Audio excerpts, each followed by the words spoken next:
here. Oh, look who's here. Mr. Lester. Yay. Hey. Councilman Howard, you gonna take a seat? Or you gonna? Sit up here or down here? Yeah, right down there. Good. Hey,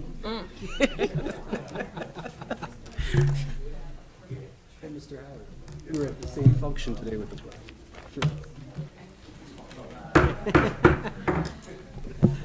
I'd like to say good evening to everybody. Today is Thursday, September 8th, and it is now time to start the informational meeting for the Warrensville Heights City School District. Dr. Rock, would you please call the roll? Mrs. Elba, Here. Miss Mitchell, Here. Mrs. Moomin, Here. Mrs. Gator, Here. and Mr. Freeman. Here.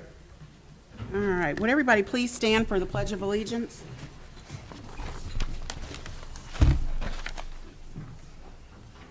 Pledge allegiance to the flag of the United States of America and to the republic for which it stands, one nation, under God, indivisible, with liberty and justice for all. Thank you, and everyone, please be seated. Item 1.4, asking for approval of the agenda. Mr. Jolly, do we have any changes to the agenda? No, there's no changes to the agenda. Board members, do you have any changes to the agenda? I do All not. right, hearing none, may I please have a motion to accept item 1.4, the approval of the agenda? Madam Chair, I move that this board approve on the agenda 1.4, approval of the agenda September 8th, 2016 informational board meeting. I second. Thank you. It's been properly moved by Member Freeman and properly second by Member Mitchell. Any questions about any of the items on the agenda? I don't have a question, I have a comment. Yes. I did not have any chance to review this since we just received it yesterday at 4:30, and just based on our board policy, we should have received at least 3 days in the mail in advance, so I'm gonna have a lot of questions tonight. So let me just say this. The agenda is always ready that Friday before the meeting. Everybody knows that. Okay, well, my email said it was just live yesterday, so I'm gonna have a lot of questions, and based on the That's fine. policy. You're entitled to the questions. But so the board members are clear. The agenda, we can start previewing the draft as early as that Friday before the meeting. So questions can be asked well in advance, whether it goes live or not. I do want to add, I did send board notes on Sunday. I know I actually sent them on Friday, so I did send board notes. It was an overview of the agenda. I did give notes. And some things were removed off the agenda from Friday based on further research and making sure that all procedures and protocols were followed. So I did send Friday afternoon board notes to the board. Does everybody get the board notes, and everybody understands that that's what Mr. Jolly is doing when he's sending out his weekly updates? He's including rationalizations for all of the board members on what's on the agenda. So just want to make sure everybody's clear.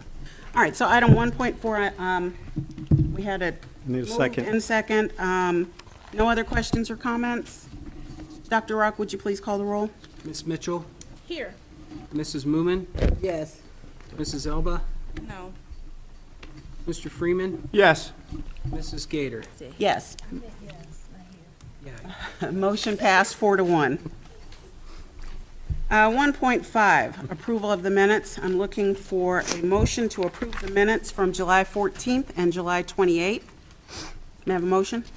Madam Chair, I move that this board approve of the agenda 1.5, approval of the minutes. Approval of following minutes, July 14th, 2016, the informational meeting, July 28th, 2016, the regular meeting. Second. Thank you. It's been properly moved by Member Freeman, properly second by Member Mitchell. Any questions or comments? Hearing none, Dr. Rock, would you please call the roll? Mrs. Moomin, Yes. Mrs. Elba, Yes. Miss Mitchell, Yes. Mr. Freeman, Yes. Mrs. Gator. Yes, motion passed 5-0. This time we have public participation. Do we have any cards today? Yes, we do. We have Andrea Mitchell. Okay. Councilwoman Mitchell, come on down. We will allow you 3 minutes to say what you'd like to say. Thank you. Hi, I just wanted to, just two comments. One is, last week was personally a very trying week for me, and I went to the football game, as I did the week before. And I want to say, I am so thoroughly impressed with our students, with the turnout at the game. It's intergenerational, it's energetic, it's what you see when you go other places. And because my daughter went to Notre Dame Cathedral Latin, you always saw a crowd like that. But seeing that at home means so much, seeing the little ones and people who were boosters who come back, and the excitement, and seeing the team kick butt, and seeing the band kick butt, and seeing the cheerleaders kick butt. It's very exciting, and I just wanted to be on the record saying that. And also at the Labor Day parade, after the parade in the park, I have to compliment our band. I don't even understand. They were in position, stoic, just really in their position.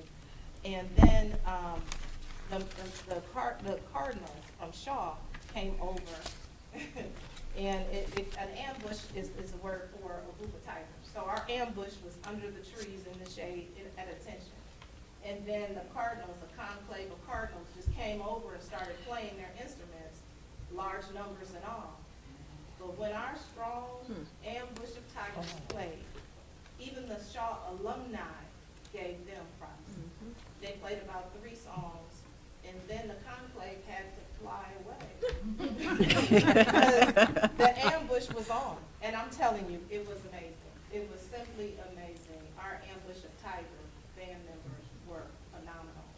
And all tributes and kudos goes to every single one who has a child in the band, every single one who helps with the band, every single one who's all in, because this is amazing. It's a good feeling as a former band member to see that.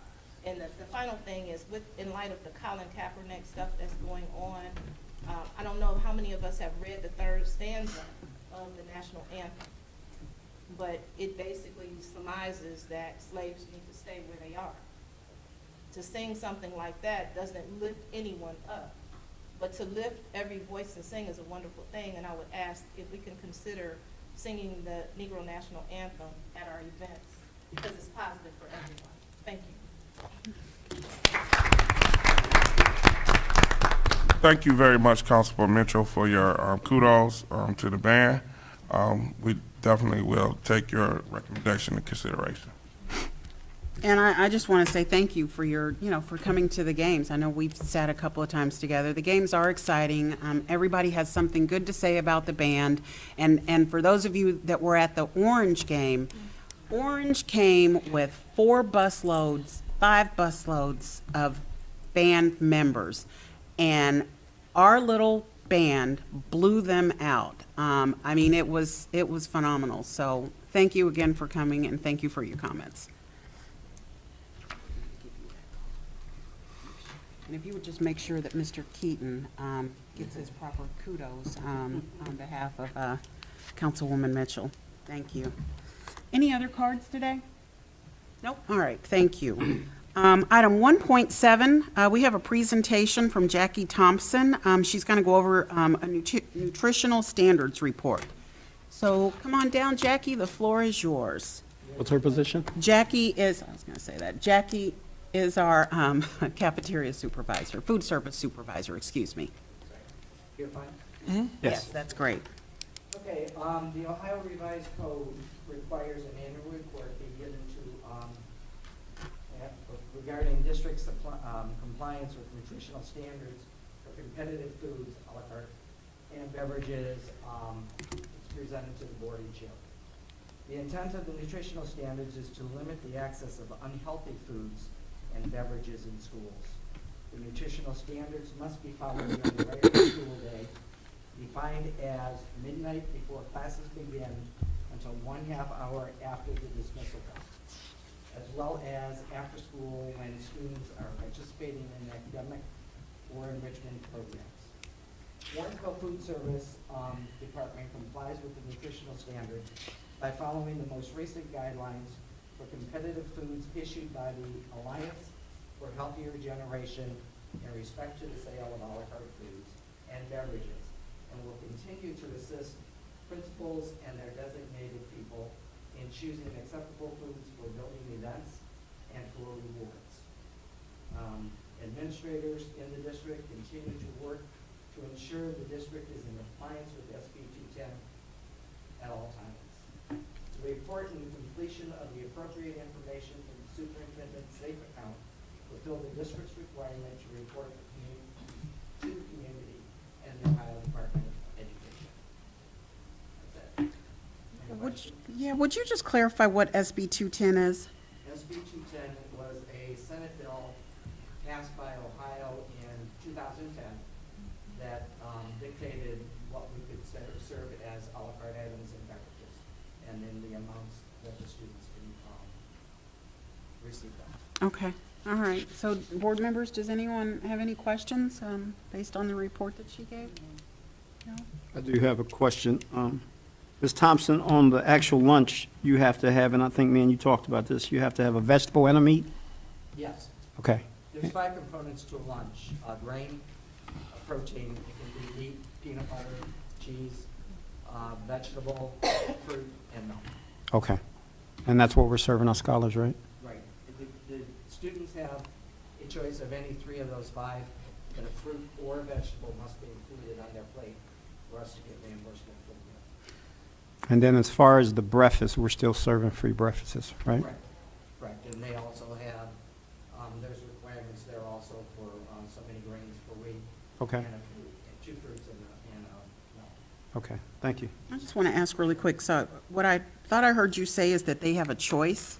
Right. So every day when they go through the line, it's not just chicken nuggets, they've got chicken nuggets and something else? No, we have Barbecue at least 2 chicken choices sometimes. every day Right. Okay. at each building. Okay, very I good. think we have 4 or 5. Oh, great. Okay, sounds good. Does anyone else have any questions? Is the menu posted? Yes, it's online under the parent section Mhm. of the website. Oh, All right. Thank Thank you, you very Jackie. much, Jackie. We appreciate it. All right, so item number 2, and before I go on, I'll just clarify, this is an informational meeting, so this is the board's opportunity to ask questions about any of the items on the agenda. The next meeting will be our regular meeting, and that's when we will vote on the majority of the items that are listed today. So at this time, I'd like to give the floor to the treasurer. Would you like to start with your treasurer's update? Yes. Can I please pass out You sure can, thank you. handouts to the board?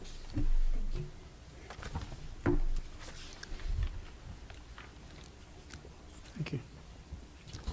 Thank you.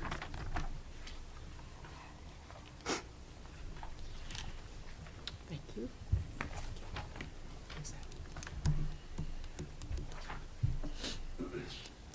Okay, for my update tonight, what I wanted to do is review, is it okay if I sit?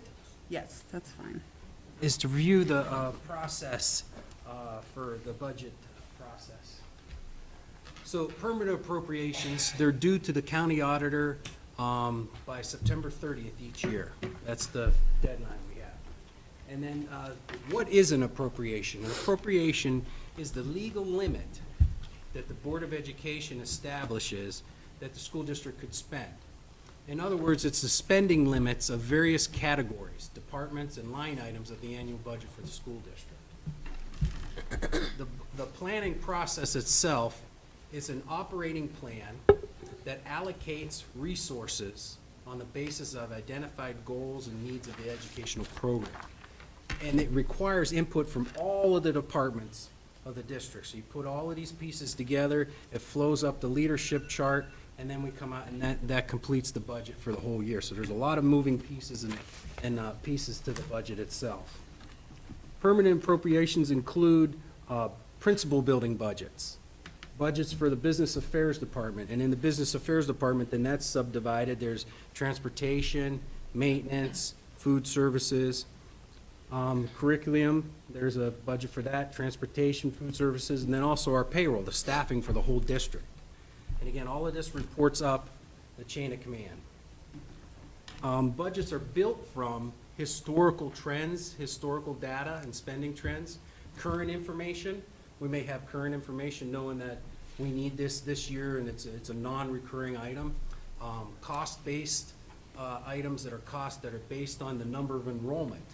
So if you know you're gonna get something, you have to pay, or like one budget item for us on the revenue side is the casino revenue. We get $51 per student. So when you're budgeting that, we take our enrollment times it by $51, that's our projected revenue. So that's a good example on, there's ones that are, it's cost based on the enrollment. Anticipated improvements, Mr. Folkman could attest to that, you know, where we anticipate improvements that we have to make to buildings and facilities. And then also, we have to try to plan for unanticipated expenditures. So sometimes you need to put a little bit of a cushion into your budget for that. Current resources and funds. These are, appropriations cannot go beyond our current resources. Our current resources are our beginning fund balance and any revenue that's gonna come in for the year. So we have to make sure that we spend within those appropriations. Warrensville Heights City School District, we have 48 funds, and it totals up to $42 million. Each fund has its own appropriations and budgets, and each fund requires the same process. So there's a lot of moving pieces. We're gonna pull this all together. That's why I wanted to give you a snapshot to see what the budget process is, what's involved, and how we add it all up together, and then we're gonna have one document that's gonna summarize that. Also, the general fund is over 80% of our total budget. The general fund it has no restrictions on the spending. You can use it for anything that meets the educational program. A restricted fund may be like the permanent improvement fund.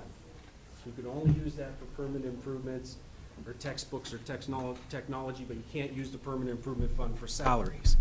Another restricted fund might be Title I fund. So you can only spend within the Title I requirements. But the general fund is unrestricted. And then the appropriations then are compared to the available resources. And we make sure that the spending does not exceed the resources. And then the document is submitted to the county auditor. And then what we do is we get the key letter that we get from the county auditor is that we do not exceed our resources. And that's what the auditors come in and test us for every year. And then September 22nd is when the board will approve the permanent appropriations. So I want to just review the process. We're in the process of that. And also on the 14th, we're going to meet with the Budget and Finance Committee to also review a draft of the permanent appropriations. And then the next one is a review of our interest revenue. Just wanted to give you a snapshot of our efforts and how it's paying off for the district. Our historical trend in interest in 2014, we had $18,700 in interest revenue. 2015, $8,500. Last year, just over $8,000. And in this year, from July to August, we've already earned $77,165. And that's due to that move that the board committed to with us opening a Star Ohio account. So I just wanted to give you a snapshot on that. And that completes my update as for that information. All right, thank you. Board members, does anyone have questions? Madam Chair, I do.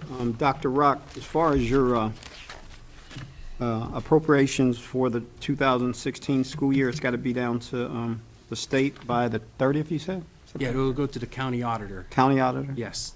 And you're currently in the process of completing that, or you completed? We're completing it, and then we'll have a draft done by the Finance Committee meeting on the 14th. Okay, And then it'll go out in the board package, so you'll be able to see it before the board meeting. okay. And you have an idea of new revenue coming in and so forth? Yes. Okay, thank you. Does anyone else have any questions before I go? That's one of the new revenue items is the interest revenue. Well, it's going to be more, Okay, which thank is you. positive for the district. Any other questions? Board members? No? All right, so let me just ask you this. How do you go about soliciting input from all of the different departments? We have to meet, I personally meet one-on-one Okay, with those departments, and then we eventually meet with Mr. Jolly also. okay. And I know you talked about unanticipated expenditures. When meeting with them, I know you can't anticipate these things, but is there some cushion for them once the budget is established? Let's just say that, you know, the high school wants to, you know, have a $250,000 budget for, I have no idea, I just threw that amount out there, say for books. but they need to order more books. How would they go about adjusting the budget? What would they need to do? Well, we could always amend the budget if we have to Okay. go ahead of the, higher than what was initially anticipated. But also, we could look at the historical spending. So just when I showed you that interest revenue, that line item, I always like to look at 3 historical years so we could see the trend. This way you're using the history, and then in the new year, you may say, well, we don't have to spend that much. You know, you might say, instead of 250,000, maybe Dr. Caver might say, well, I only need 180. And then we look at history and we say, well, maybe we should bump it up to 190, just in case. So it's an art form, and it's Okay. not right on specific, but having that, being aware that you should have that in the discussion if there's anything unanticipated. Okay, so that leads to my next question. Do you have the capability of establishing parameters so that, say, if that $250,000 budget, they come within 10% of it? Can they keep entering purchase orders against that budgeted amount? Or will something stop them or alert you to say, hey, Principal McDowell is just about to spend all of her money in this particular budget? Oh, yes, everybody will get a monthly report. so Okay. See where they're at, and then certainly if it goes above budget, we kick it back. Okay, so when the purchase order, and I'm asking this because I know back in the day, and it's probably changed some, but back in the day, it used to be that you could keep entering purchase order after purchase order after purchase order, regardless of whether there was money in the account or not. So again, my question is, do you have the ability to establish parameters or establish a way so that that does not happen? Yes. Okay, And once the permanent appropriations are in, my staff knows, once it comes to near the end of the process, it'll come to the treasurer's office to make sure you have a budget, you have enough in your budget. If okay, it goes negative, we kick it back. okay, But usually even at the requisition process, it'll come up as a negative also. okay. All right, I have one more question. On your slide, under current resources and funds, I'd like you to clarify the 42 million, because I don't want people to hear 42 million and think we got $42 million to spend. So could you clarify, it says Warrensville Heights City School District has 48 funds, $42 million, each requiring the budget process to project revenue and expenditures. So could you just expand on that a little bit? What Well, does yes, that that's mean? over 39 funds that we have. So we have a general fund, we have a bond fund that has to make the bond payments that collects money. We have the permanent improvement fund. There's a fund for food services, and that's a unique fund because that's called a proprietary fund in governmental terms. And what that translates to is it's a business fund. It's the one fund that we can run that runs a profit or a not profit. Right, So that one runs unique. So we have 39 funds. So that's spread out over a lot of funds. Now, okay, the general fund is about 80% of that 42 million. So the general fund spends $34 million. And that's traditional for us. That's been our history. and that's spending, that's what we have spent. To run the program. Okay, all right, so again, that's not money that we actually have. That's Oh, money no, that's. that's the spending. Okay, all right, cool. I don't have any other questions. Thank you for the They're report. great questions. I have a couple. Dr. Rock, you mentioned about the $51 from the casino per pupil. Yes. I know I saw an email somewhere that somebody sent that said that the attendance was fluctuating. So if the attendance is fluctuating and you have people on the roster but actually haven't physically sat in the seat, when do you get the $51 per pupil? And when do you have to pay it back if the attendance rate changes? Well, we don't have to pay it back. Okay. What the Ohio Department of Education, they take a snapshot. They look at our enrollment on a date that they pick, and then that's what it's based on. And most of the time, it's in arrears. So the money that we receive this year will be based on last year's enrollment. So Like the will it- final numbers when EMIS is reported. So that's generally in October sometime. Yes. So And then we by get the, then- So by then, the attendance should have been cleaned up. That's a question for Mr. Jolly. Yeah, well, Mr. Rudolph is actively working on that. We had, how many no-shows? We had about 35 no-shows. Each school has been working them down. John Dewey currently has 9. The high school is working their list down. Eastwood was at 7 today. So they are working actively on the no-shows. We will have an accurate count, I think, within a week or two, because it's a process to remove the no-shows. First, they have to send a correspondence to the district. So what these secretaries have been doing is calling the districts, calling the parents. They've tracked down the majority of those students. So now that, once we get the correspondence from the district, if we can't reach them, then they send the truancy officer to the home. The truancy officer, then, is it 2 attempts with the truancy officer, 2 attempts with the truancy officer, and then once those 2 attempts are completed, then we have the authorization to withdraw. About 3 years ago, there was a attendance audit throughout the state of Ohio, where a lot of districts were withdrawing students without the proper documentation. So we have to take these extra steps to ensure that if we get audited, that we have all the paperwork in tune. But we have identified the no-shows. We run a report, county run it on a weekly basis. I review the report early to see who the no-shows are. So we can go on our computer, start on August 22nd, see how many people have been absent consecutively from that date, and that's where we draw the list from. So hopefully, I believe that our list will be clear this year, as clear as it's been in a long time, because we started on it after the first 5 days.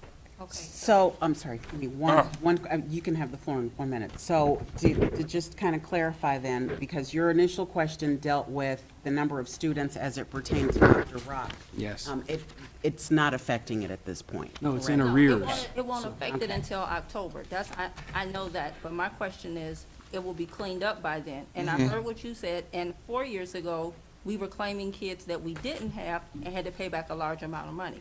So just want to make sure that we're all on the same page. If you're getting $51 a student, that's a lot of money to be getting, to be claiming that we don't have. I just want And I do want to say that I was part of that audit. I was caught up in it when I was in my other district. So I'm very aware that we got to know who's on our roster. Very important. Even going forward with the built-in plan, those numbers have to be accurate. So we started early.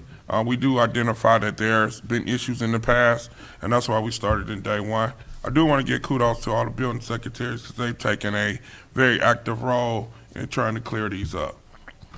And I'll add also, too, we're looking at the state fund reports, Mr. Jolly and I, we look to see, because it lags. It lags in their formulas, the enrollment numbers that they use. So in conjunction with that, we look at the numbers because our funding comes in based on the enrollment. So we have to make sure our enrollment matches what the state has. So that's what really got us on really paying close attention, because if the numbers are not accurate, we will not receive the amount of money that we supposed to receive from the state, because our infinite campus reflects a different number that's reporting to the state.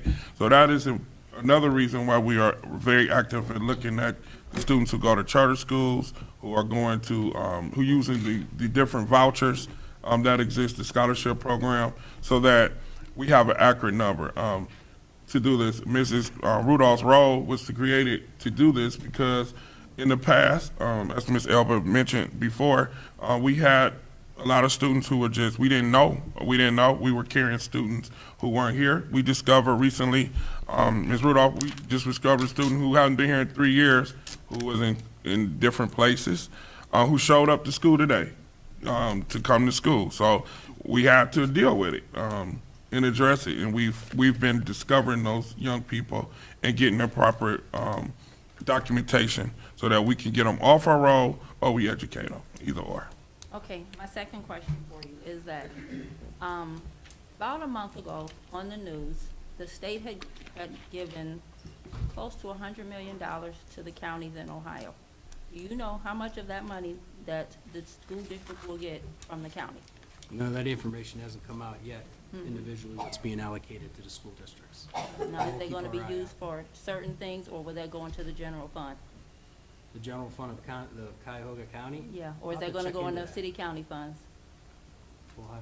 I'll have to check into that. Okay. So, yeah, if you could look into it and just, you can email us or report to it, include it in the report at the next meeting.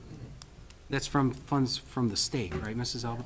The state gave the counties in Ohio funding.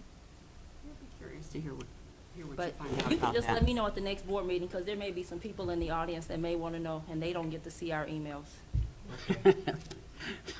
I do Okay. have a comment about that. As of the legislative meeting, as of April of this year, Our district was 687. I don't know if it changed, and you can double check it, but our figure off of what Mrs. Elba said was 687, $687,000 They were getting from the county? that we were getting, but, I mean, that's state I would funds. like you to clarify that as the official. You said you heard yeah. that where, Mr. Freeman? That was from the state legislature. What in month? Columbus. What month? Huh? What month? Oh, April, I'm sorry. Oh. Yeah, if you could just address her. Yes, her I'll do So estimate. I just, Appreciate I'm that. clear, because this is the first I'm hearing about, this is additional funding that the state is allocating districts? The state gave the counties in Ohio. Uh-huh. It was on the front page of the paper about a month ago. And the counties were distributing it to the schools. They didn't say which schools would get it. It could be private, it could be public, it could be charter, it could be anything.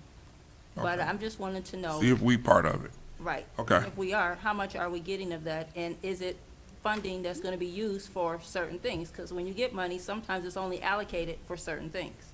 Understood. So yeah, if you can find the article, if anyone can find the article. We'll maybe check share into it that. with us, I'm gonna find and it. Let us know what you find out. Yes. All right. Were you done, Member Elba? Okay.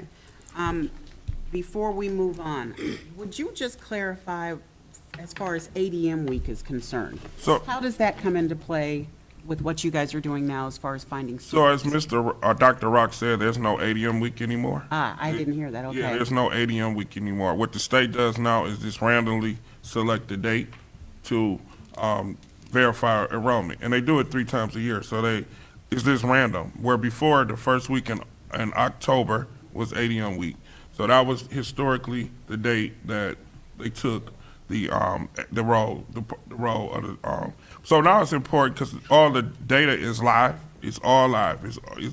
It's not lagging at all. The data is current. So that's the importance of us making sure our roles are clear at all times, because we don't know when the state is going to pull the data.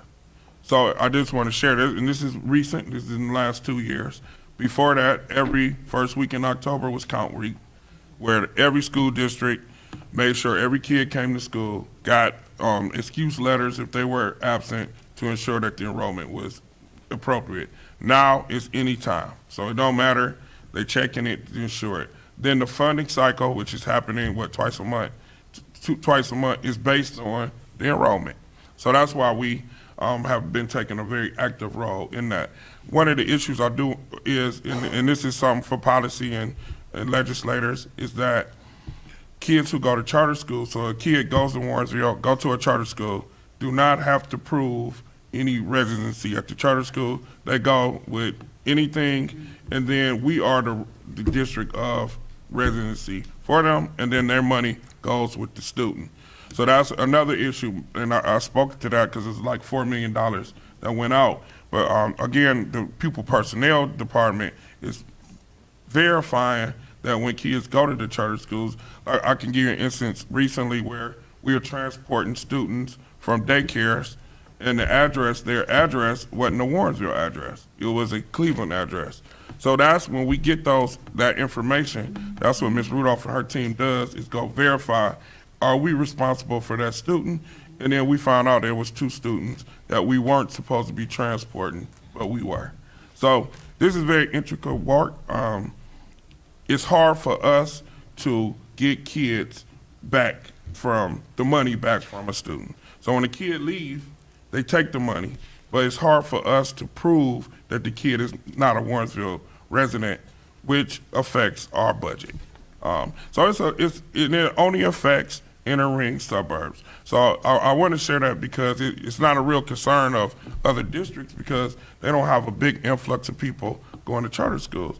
But the inner ring suburbs, there's 17 of them, we're charter schools and voucher programs.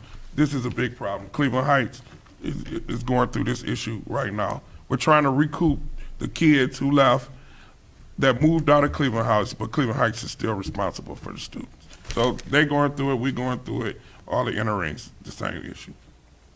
Okay, all right, and one final thing, the ESC, they're still helping us with cleaning up what part of our database? So the ESC is our EMIS input. They put the EMIS in, they identify and flag issues with our EMIS.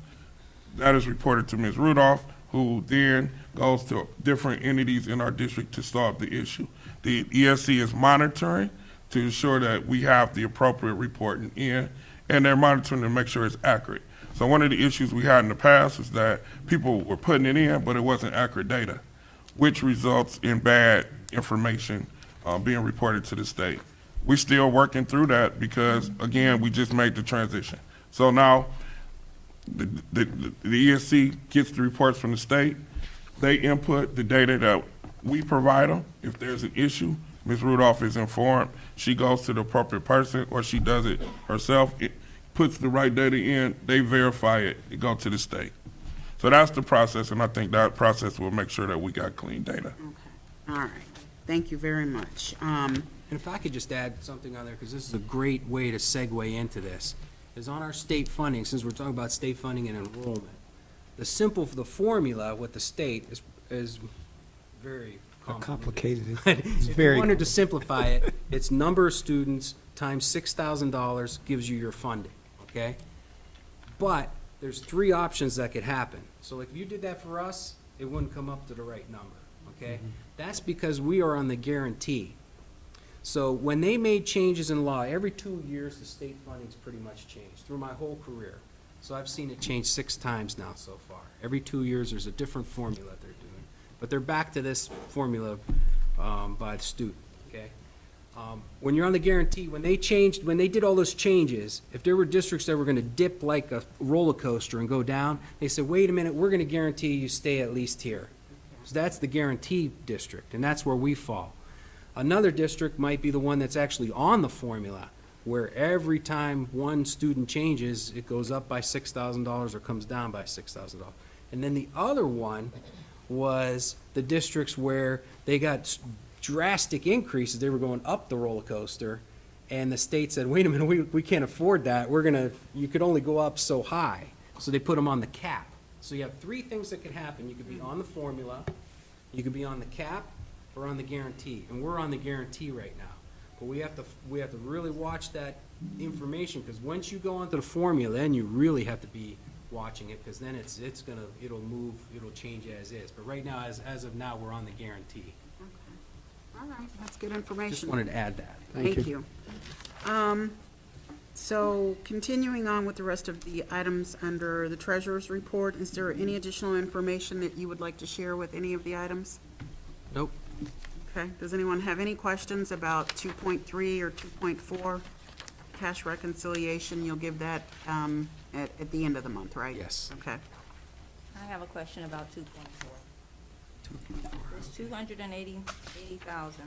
You're asking for teacher substitute coverage? What was Yes. the amount spent last year? From my understanding, last year, it exceeded the amount, whatever that was requested. So what was it last year, do you It know? was $279,000, just as I presented to the board.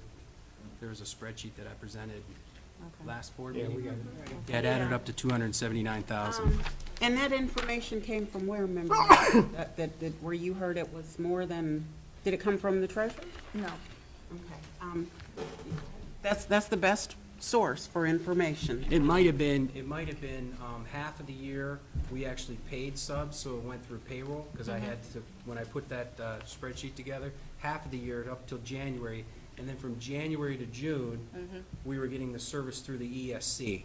So that was the first time you were signing up with them. I wasn't here, but you could have maybe did a purchase order for an estimate, and then you had to adjust it. So that could have been why it could have exceeded, correct? Yeah, but That's it- what I thought. Okay. Even if you exceeded, you did a resolution to increase it, So what was the total cost last year of sub? 279,000. Two something, Now, okay. I have a question. If teacher A come in and she worked 8 to 9, but then she has to leave and you have to get a substitute, you're Are paying you listening? the salaries for both, correct?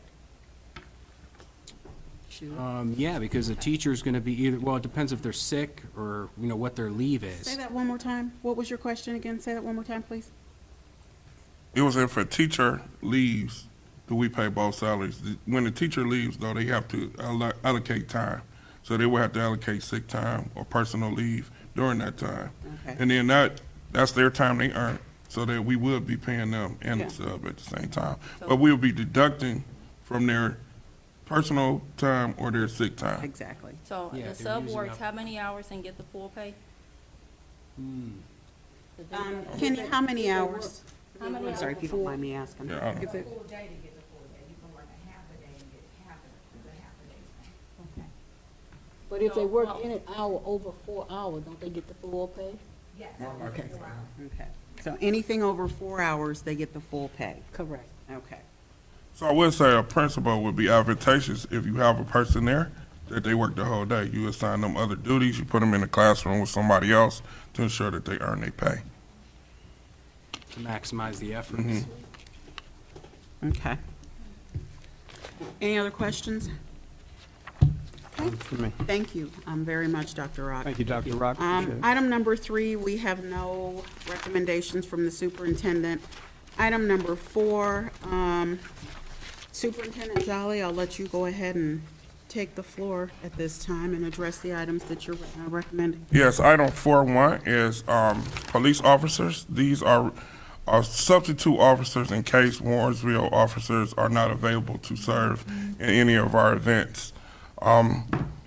Just a precautionary measure in case Warrensville is not available, that we do have a pool of officers that's available to support our school district. And these are for North Randall. These are North Randall Police. Chief Heady, I know he's reached out to all of them, so all the different municipalities will be submitting. We try to share it with everybody, give everybody an opportunity to be supportive of us. I have a question. Mhm. At the last time we voted for the Warrensville Police, it was stated that it was a reach out, but then nobody responded. Was it a late response? Is Highland Hills planning on responding, or are you gonna plan on just sticking with the 2? I'm not sure. I'm pretty sure it was a late response, and we do want to put them on. I'm not exactly sure what Highland Hills is going to do, but I will confer with Chief Heady to ensure that we get an answer to the board as soon as possible. Typically, you don't see a lot of Highland Hills police officers at the games. But I personally think that if the opportunity presents itself and we've got any of the Highland Hill police officers that want to, participate, we can add them to the agenda at any time. I think we're doing pretty good. You only have 3 municipalities, every year. Just was curious, how come not this year? So I do want to add, though, we've reached out to all the municipalities with our firefighter program, and I know this is not on this topic, but all 3 have contributed gear and things to the program, which we'll be bringing to the board what they contributed. But we've worked very hard to work with all 3 mayors. In this situation, this is something that we'll address and get back to the board as soon as possible. Okay, thank you. Okay, All right, continue. 4.2 is supplemental non-coaching. These are faculty managers for our middle and high school. The posting, we had a posting, we had no applicants. Then we received 2 applicants, Mr. Derek McFarland and Carl McCauley. Under policy 3120, we had to employ them to start because we don't have faculty managers. Let me give you the exact one. Yeah, 3120, to ensure that we have management of the activities. We had no applicants. Mr. McFarland, there was a concern about Mr. McFarland because he's the volleyball coach at the middle school. So we researched, I talked to Mr. Swift, the principal. There's no conflict between volleyball and football, so he's able to be at the volleyball games and football games and manage the middle school program. The middle school manager last year is no longer with the district at this time. And again, at the high school level, we had no applicants. And Ms. Coley, who is a retired teacher a retired teacher from the district and has served in this capacity for a number of years, is currently upon board, is working until board is approved. So this was posted internally and externally, since you didn't get any applicants internally? Ms. Hunt, was it internal and external? Okay, so I would like to ask that if you guys could take a look into that. And Okay. respond to the board electronically, and then if you would like to discuss it at the next meeting, you can. Yes, 4.3 is a resignation of a employee who's moved on to other employment. 4.4, Excuse me, got a question. 4.3. Since she's resigning, she was approved for a supplemental. Is she gonna stay with the supplemental, or are you gonna have to post out? no, that position would be posted. She would not participate in our extracurricular, supplemental position. So is that gonna go on the agenda for that? Because she was already board approved for a supplemental. What, supplemental? I know she's the softball coach. Better for something. That was this summer. She was the summer coordinator, for the summer school program. That's nothing. She has not been approved of anything for the fall. And I'd like So to, that was the summer. It was the summer program she was approved. I'm sorry, I want to ask that we let Mr. Jolly finish what he's stating for the different items, and then ask your questions and not interrupt, okay? So go ahead and continue. 4.4 is amendment to a contract which was revised. The teacher was placed on the wrong scale during the process. This is, and it's no excuse, but that was a time of transition where there was no person in the HR office, where Sue was assisting HR and also with curriculum and instruction. So this is an amendment to correct her salary. Any questions? Well, I can ask them now. Yes, you sure can. When I say any questions. Yeah. What was her original amount? I'm not sure. Where was Ms. Hunt? Actually, not the amount that's being amended, it's the actual step. The first one was 32, and she, So D2. Okay. the amount will be changed. So the amount is the same, it's just the correct step. All right. All right, so we're going to move right along to item number 5, consent, not consent agenda. Wait a minute. We're not Let me back up. Was there anything we needed to vote on in number 4, please? All right, I would appreciate if we could vote on the personnel issues for 1, 4, 2, 4, 3, and 4, 4. And the reason I asked for the personnel issues, they're essential to the operation of the school, of our school program. As things happen, as the school year starts, all attempts is to get everything on to put it on this agenda and then have it voted on the 22nd. But sometimes in these cases, we have some emergency situations. We could wait on 4-4. I mean, that wouldn't be an issue at all. But for 1 and 4-2 and 4-3, we would like for the board to act on. Can I have a motion, please? Let me just ask you, Board, 4-4, do you want to go ahead and include that one in there? It's the last item in there. Yes. All right. So can I please have a motion to accept items 4.1 through 4.4? Madam Chair, I move that this board approve on agenda the consent agenda superintendent's recommendation and presentation for board action classified staff. 4.1, employment of police officers. 4.2, employment of supplemental non-coaching. 4.3, resignation. And 4.4, amendment. Second it. Thank you. It's been properly moved by Member Freeman and properly second by Member Moomin. Any final questions or comments? I did have a comment. Mr. Jolly, for the 4.1 police officers, is that just for home games? Yes. Athletic events? Yeah, that's only for home events. Okay, Our security travel with our team to away games. okay. Thank you. Thank you. All right. Any other questions or comments? Hearing none, Dr. Rock, would you please call the roll? Mrs. Elba, Yes. Mrs. Moomin, Yes. Ms. Mitchell, Yes. Mr. Freeman, Yes. Mrs. Gator. Yes, motion passed 5-0. Item number 5, we will have some items that we need to vote on, but again, I would like to give Mr. Jolly the floor. Go ahead and, Yes, 5.1 is employment of lunch aides. These are two people who were vetted through the HR department. Darius Farmer, who is an alumni, his parent does work for our district. He's a replacement for Marilyn Coleman, who retired in August. Miss Sonia Thomas was interviewed last year by Miss Efert, but it was in May, so we did not bring her on last year because it was late in the school year.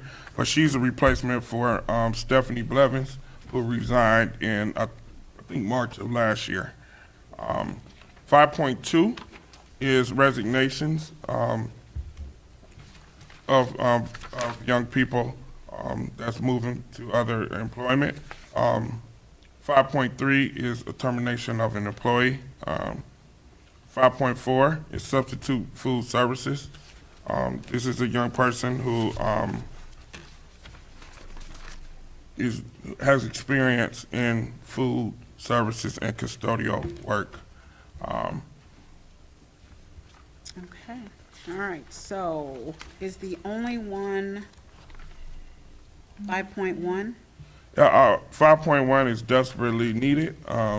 Eastwood only has 2 lunch aides at this time, and John Dewey is in desperate need of their additional person. So do you not need 5.4, the substitute food service, are we? Yeah, I think we also need 5.4 also. Again, Friday, we were short in the food service. Actually, I went and helped at the middle school because we were short. So we're very short with substitutes, and we do need substitutes. Today, they did interview a lot of different substitutes, so hopefully we can get the pools up. Okay, so at this time, I'd like to ask for a motion to accept 5.1 and 5.4, superintendent's recommendations and presentations for board action by staff. Madam Chair, I move that this board approve number 5 on the agenda, consent agenda, superintendent's recommendation and presentation for board action, classified staff, 5.1, employment of lunch aide, and 5.4, employment of substitute food service. Second. Thank you. It's been properly moved by Member Freeman and properly second by Member Mitchell. Any questions or comments about any of these recommendations? Hearing none, Dr. Rock, would you please call the roll? Ms. Mitchell, Yes. Mrs. Moomin, Yes. Mrs. Elba, Yes. Mr. Freeman, Yes.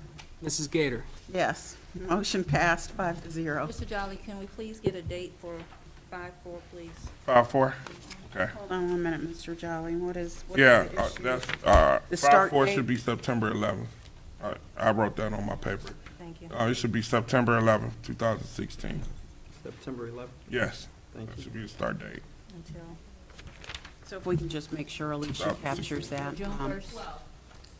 I'm sorry? No, food service through June 2nd, the last day of school. For Substitute students. food service? Through June 2nd, the last day of school. Okay, So June 2nd, 2017. all right. Item number 6, I got consent, a question on 5. we're finished with, did we not do 5? Did not Was do that, 5-2 and 5-3. well, we voted though. No, we just voted on 5-1 and 5-4. Okay, but I did ask if you had questions, but go right ahead and ask your questions. Okay, the people that left in July, was there a reason that we're just now getting them in September? No, there's no reason, And none at all. another thing, 5-3 determination, did they ask for a meeting with the board, or, No, they haven't asked for a meeting with the board. They haven't corresponded at all with us, so no meeting with the board. thank you, If they did, we would bring it to the board. thank you. All right. Okay, item number 6, consent agenda, superintendent's recommendations and presentations for personnel programs. Again, we will have some things that we need to vote on. So go ahead, Mr. Jolly, the floor is yours. 6.1 is OSBA resolution. This is to approve the resolution with OSBA for mileage and travel reimbursements for our board members. I can speak to that Okay, one a Ms. little Elba. bit. So, Ms. as you know, board members, I was part of the Achievers Assessment Survey Group. So I attended the workshop, put in the travel reimbursement, and then we get an email from OSBA saying, great news, guys, we're going to reimburse you. So since the check has already been made to me, OSBA is going to send a check to the district to reimburse us for the travel. So this was something that OSBA said we could do to make sure that there's no issues with the fact that they're reimbursing us. Okay? So they did recommend that we do a resolution for Do this. we have the resolution? Yeah, it's right here, it's part of the Yeah. attachment. And that's for in the future, too, if there's any future committee groups that you have to go to. Would you like to see? Yeah, I do. You don't have your iPad with you? No. Would you just hand that, please? That's fine. She can take that one, and No, that was an extra copy, you're fine. we have our iPads with us, so we can follow along on our iPad. I like hard copies. Okay.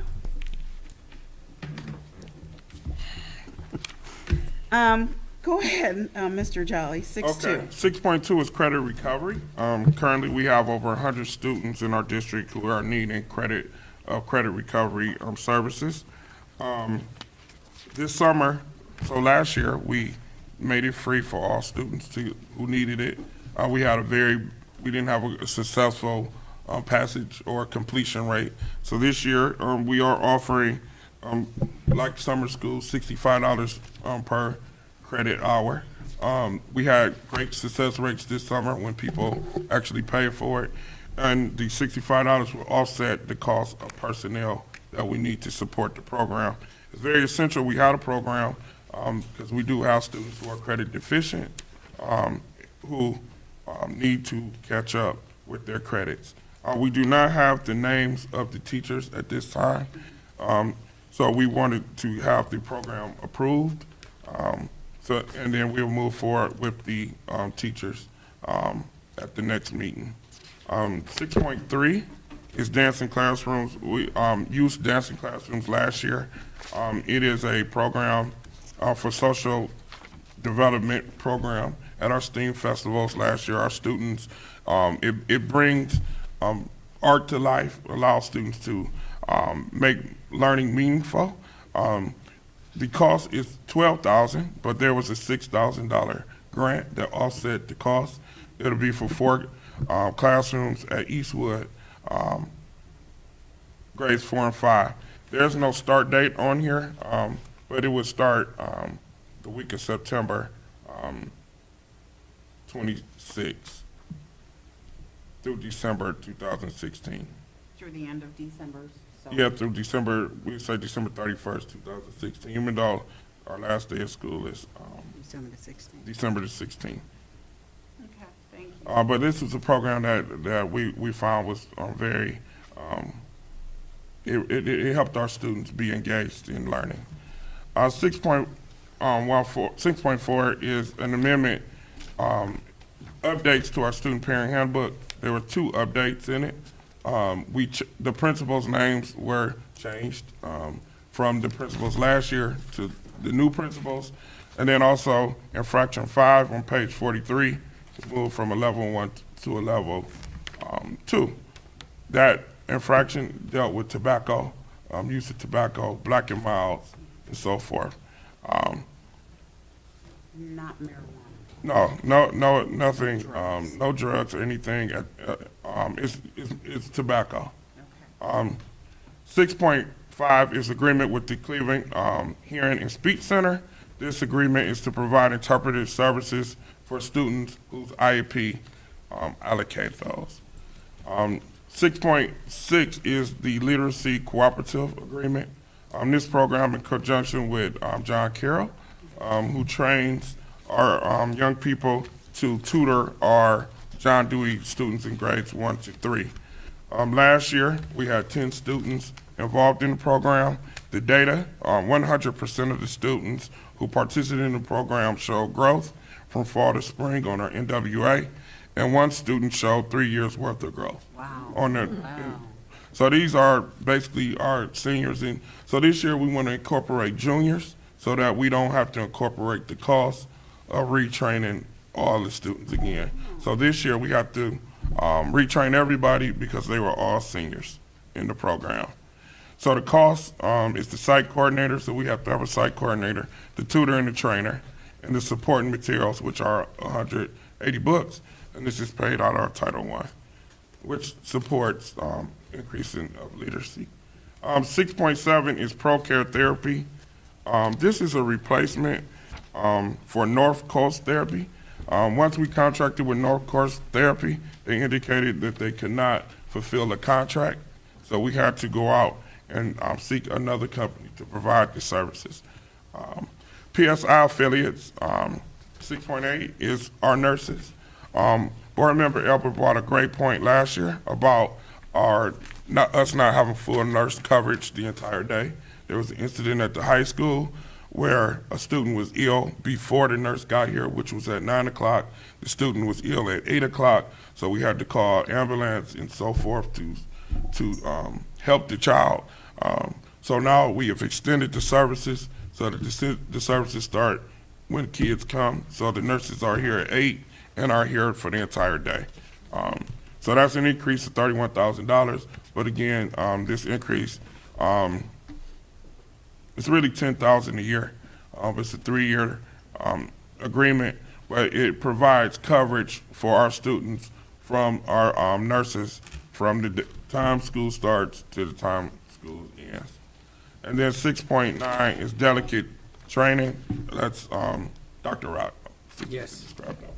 That's the training for, public records training for the board, and we discussed that, last meeting where you'll approve me to be your delegate, but you can still go to it individually. This way we have double coverage just in case, and the training is for free. And there's those 3 courses that were coming up. There's one on the 20th in Youngstown, 14th in somewhere up this way, and then the 21st is Twinsburg. 14th is in Akron or Ravenna?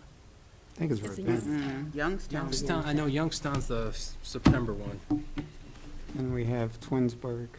Twinsburg, that's the one I was gonna go to, so. Where's the other one at, Rootstown? I got it right here. Trumbull County Educational Service Center. So Mrs. Gator went, she was the closest, because I was saying Akron and, No problem. so, and you could still go to that individually, it's a free course. But this way, we'll have me, in case something happens, because it's near the end of the year, there's not too many more courses, this way we'll have coverage. Okay. Sounds good. All right, so items that we need to vote on. I have some questions. Okay, give me 1 minute. We'll get to your questions in a minute. Item number 6.1. 6.1, 6.2, 6.3. and 6.3, is that it? That's it, yes. All right, so I will first ask for a motion to accept item 6.1. I'm gonna ask if we can add 6.4 too. 6, yeah. Okay, Just the updates of the handbook. all right, so I'm going to ask for a motion to accept items 6.1, 6.2, 6.3, and 6.4. Can I please have a motion to accept those items? Madam Chair, I move that this board approve number 6 on our agenda, consent agenda, superintendent's recommendation and presentations for personnel and programs, 6.1, 6.2, 6.4, 6.3 and 6.4. A second. Okay, it's been properly moved by Member Freeman, properly second by Member Mitchell. This time, I'd like to entertain any questions or comments about items 6.1, 6.2, 6.3, or 6.4. Mr. Jolly? The dancing classrooms, is it 1,500 a classroom or 3,000 a classroom? So it's 3,000 a classroom, Okay. but we got a matching grant, which makes it 1,500 on us per classroom. So it's 4 classrooms, 1,500, which is 6,000 for us. But I gave the overall Well, no, I amount. got that, you just have 1,500 on one line, and you got 3,000 on another line. I just wanted Okay, let me correct it. Make sure it's right.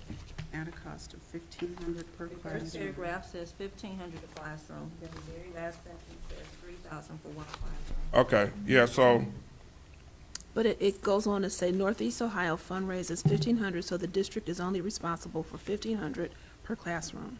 It's on this next page. So I think it's okay the way it is. Yeah. And we have Clearly one stated. classroom, Mr. Jelly? No, he said 4. we have 4. So in essence, it's 3,000 per classroom.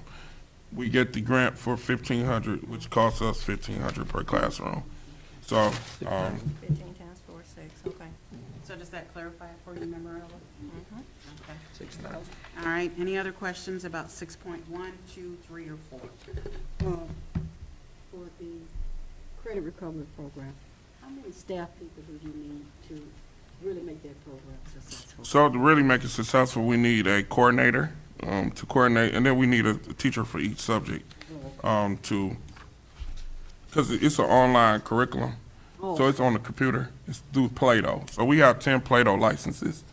So a lot of times kids go on the computer though and they need help with the skills. So we have them there, but they get stuck. So we need a teacher there. So it might be a rotating teacher.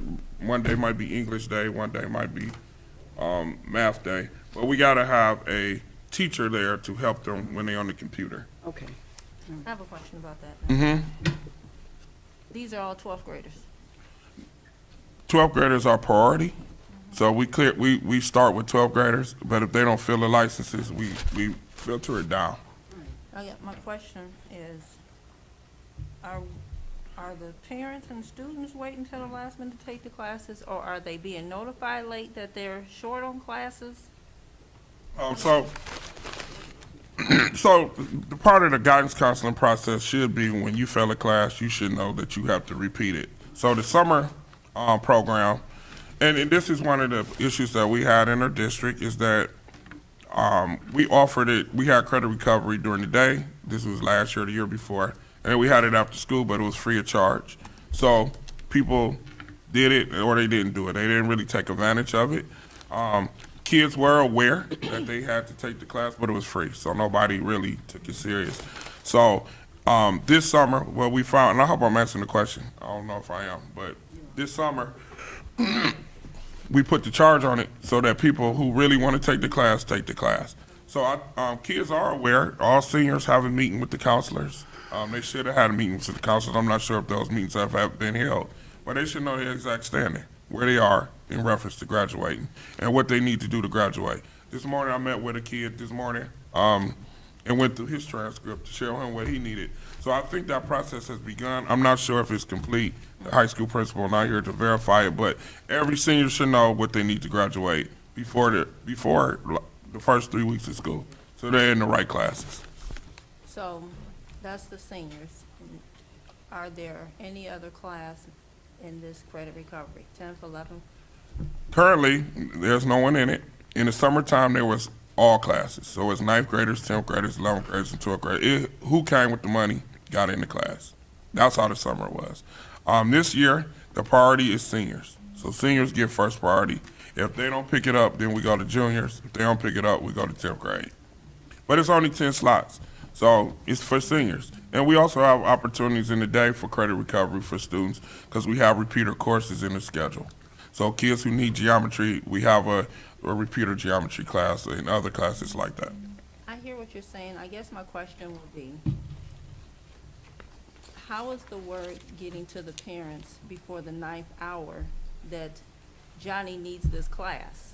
You know, if you're 11th or 12th grade or whatever, like you said, you may have failed it in 9th grade. I don't know why you would take a 9th grade class in 12th grade, but anyhow, what happens where the ball is dropped, where nobody is telling little Johnny's mother until 12th grade, November, December, January, that your baby is not going to graduate until they get these classes in, and then it's just like a mad dash to get it in, and you just said it's only 10 slots. Right. I think that's a great question. It goes back to our counseling and being communicating with parents. 9th grade parents should know that their kids, if a kid failed Algebra 1, they should know they need to have a credit of Algebra 1. That's how the summer school was filled based upon people knowing their needs. So the 9th graders in the program were there because they knew, and their parents knew, and their parents paid the money. I would say that the system is not, I can't attest that the system is great at this time, but I do take what you're saying in consideration to take back to the principal and the guidance counselors to ensure that all parents know where their kids are. It should be a senior meeting where each senior parent is sat down and given their course, given their students checklist. So all senior parents should know where their kids are. But that should be held in every grade too. So that's something that I have to work with the high school to ensure happens. Thank you. If I can ask a question, I know we have to take the onus and be accountable here, but what about parental accountability? You need to know what your kid is doing. Either your kid is passing their courses and has the applicable credit hours, or they're not. And if you're not an engaged parent with your child's education, then what do we do to help that parent become better engaged? So again, I think on our end, the outreach has to be better. We can't just go with sending a letter home with a child and expect that to get home. As a parent of a 16-year-old, there's a lot of things that I don't get because she don't bring it home. So our outreach has to be better. We have to make sure that all our parents are on the Infinite campus so that they have access, so that they can monitor the grades. We have to have opportunities where we open the school up so that they can come in and provide more opportunities. I can't say last year we had a lot of those opportunities that parents were able to come in and get their checklist and see where their kids are. So I do see a need for us to improve our outreach to our parents because a lot of parents are working. They're very busy. And if we have limited windows where they could come in, some people can't make it. So I would say on our end, that's something we do have to just be better in outreach with our parents, making sure they know the resources that we have. Infinite Campus is current. I mean, it should be current. If it's not current, then we do need the parents to tell us that, hey, Mr. Jolly didn't put in a grade in 2 weeks. Then that puts the onus on us to go check. So I do think if we improve our outreach, I do think we will get better parental support. I think we have too many limited windows where they could come instead of us being more open so that we can accommodate people who work 2 jobs and single parents and different things. So, let me just jump in real quick, because as board members, accountability is part of what we have to do. So, in terms of accountability, what I'd kind of like to ask is, can you find out from your counselors, your building principals, how many students are we talking about at each grade level? I don't need to know who the students are, but if you could give us the numbers. Okay. Along with your plan to address making sure that the parents are in the loop, that the students are in the loop, and what the counselors and the principals are doing to make sure that everybody knows. I think that, a fair amount of time for them to get this information together would be by the first meeting in October. And if you find that, that's going to be challenging, then just let us know. No, I think that's fair. I think we should have the information before then because it's a priority. We have to ensure, especially with our graduation rate, 9th grade cohort, the students who start in 9th grade are your cohort to graduate. So it's very important that when kids fall behind, that we catch them up as soon as possible. So that takes a whole team effort, everybody on one page with the parents, the school, and that takes people paying attention to because kids can get to 12th grade and not know what they need. They can have, like today I saw a kid had a quarter credit of Algebra 1, they had a quarter credit of chemistry, had a half a credit of physical education. It's very difficult for us to catch a child up when they have all of those. But as Member Elba said, the parent who wasn't aware that their transcript looked that bad, maybe would have intervened earlier if it was communicated to them earlier. So now we got to try to create a miracle to get that kid. A quarter credit is a quarter. That's 45 days. They got to sit for that. Then they got to sit another half a credit is a semester. And we got to try to piecemeal somebody to help them get out. So I agree, if all our 9th graders are on target, then we won't have these issues moving forward. Yeah. I know at the college level, at the college level, they do audits, on where you are as far as, getting your bachelor's or associate's degree. So I'm just throwing that out there. Go ahead, Member Lemon. I'm going to kind of piggyback on Tracy regarding ownership. This is not a new program. It's been around for several years. And as a teacher being in the school, majority of the students know they have to make up a class, and they are aware of that. When you get to be in 11th and 12th grade, you have to take on ownership. You want to graduate. This is so important to you. I shouldn't have to tell you that you need to take math. You fail math in 9th grade. It's offered. Again, the credit recovery Been around for how many years? It's been around a long time. So I don't know too many parents or kids, even in ninth grade, haven't heard of credit recovery.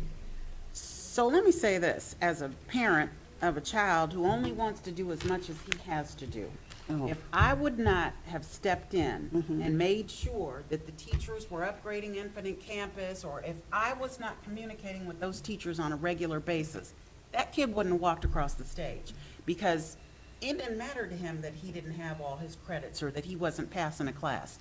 He wasn't gonna tell me nothing. So I hear what you're both saying, and I agree that there has to be some form of accountability for the students as well. But as a parent, I wanna know. I wanna know. I agree. I just want to say something before we end this off. Most schools, since I hear a lot of people compare Warrensville to all these other schools, most schools, at the end of the school year, they get a sit-down with the counselor, go over a schedule. The schedule goes home to the parent, for the parent to review and sign to bring back. That's what helps you stay on track as a parent, because you're mailing out these report cards that I may or may not get, like Mr. Jolly say. My child may beat me to the mailbox, and they tell me all summer that no report card came. And as far as Warrensville, every teacher doesn't use the Infinite Campus. We heard that at the last board meeting, that everyone doesn't use it. So if teacher 1, 2, and 3 using it, but 4, 5, and 6 is not using it, then that doesn't put the onus on me, because I'm asking what's going on for 4, 5, and 6. I'm just not getting the results. I'm just saying, as a parent, I'm sure nobody wants to wait until 12th grade to find out in January, Miss Elba, your child is not going to graduate because in 9th grade, she didn't pass this, 10th grade or 11th grade, she didn't pass that. Because then my question will be, if I'm here at the school, or you have my phone number, my email, and you're mailing me stuff, why haven't I been told before now? That's all I'm saying.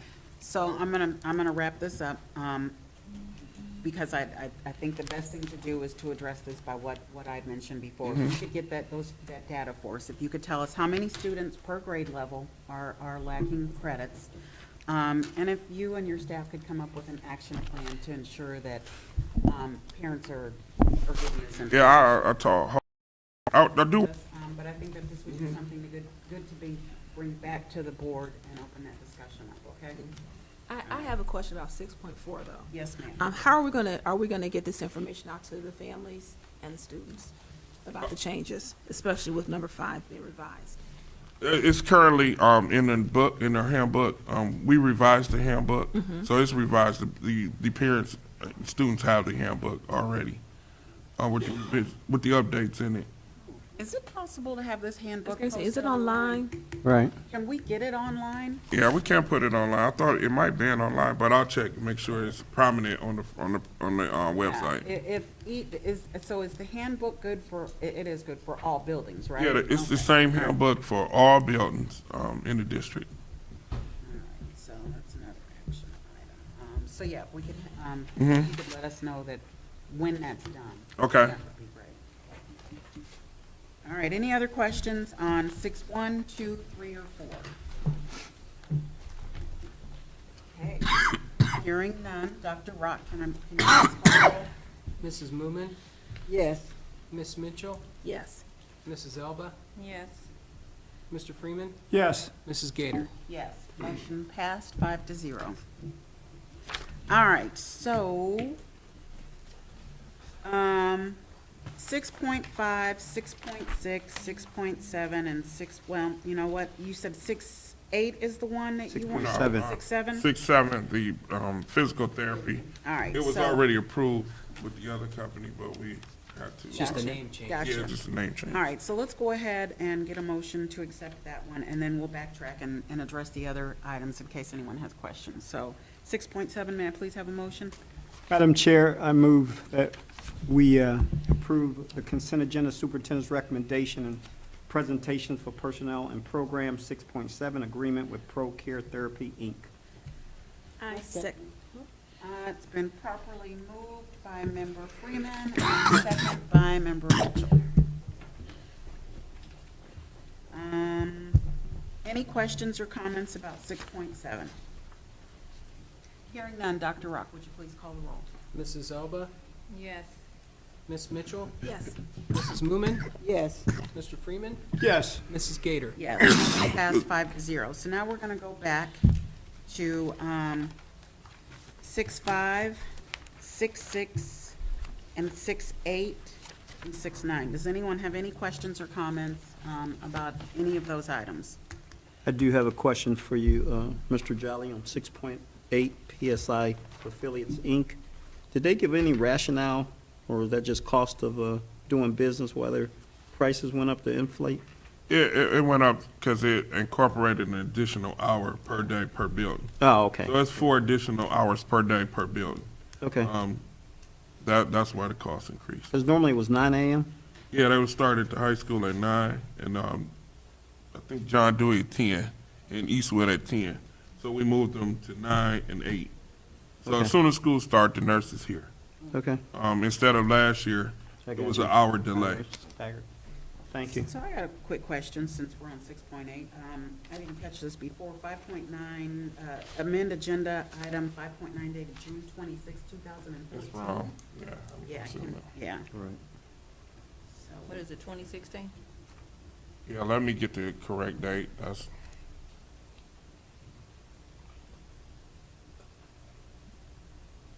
Yes, it was a 3-year contract, so it was 3 years prior. So that is corrected. So it is 2014. right, it was a 3-year. So it goes to next year. Gotcha. Okay. Thank you for clarifying that.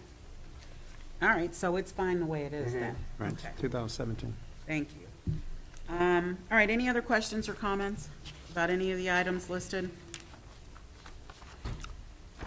All right, let's move on then. We don't have to vote on anything else, we're done.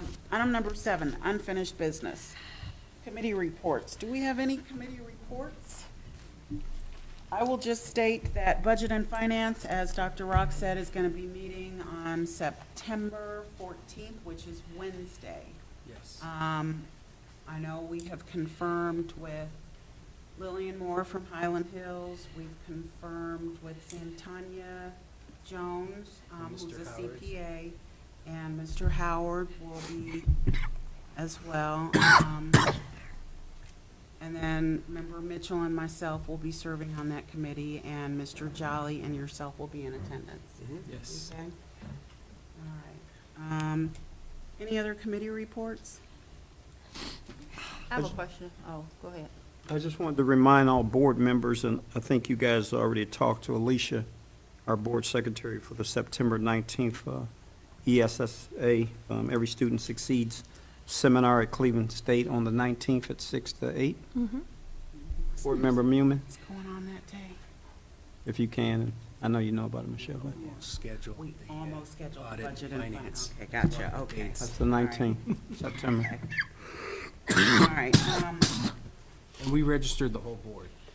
for the Okay. ESSA. yes. Sounds great. And Member Elba, you had a question? I have a question about the committees. Is everybody aware that when you have a meeting, you have to send a notice out, just like everything else, just like a regular meeting? Because I haven't seen not one notice for all of these. It's in our policy, 0155, and it's also a violation of the Sunshine Law, 121.22.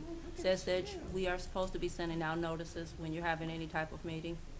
Well, I Agreed. will look into that. There's one going out for the 14th. Right, but Okay. I'd like to address that, and you're correct, but me and our business affairs, we do it for our building and grounds. You I've get never it, received one. you should, from Ms. Pacey. We always send them out. Send them out 4 days before. Ms. Moon. I'm not, You didn't get them? I've never seen. How this is she go sending out. them? She said she sent them And I'll email-wise. get clarification. Well, I got the through notice, I OS. give it to you guys. It doesn't matter. No, I'm I- understanding. I will get clarification on when they have to be sent out.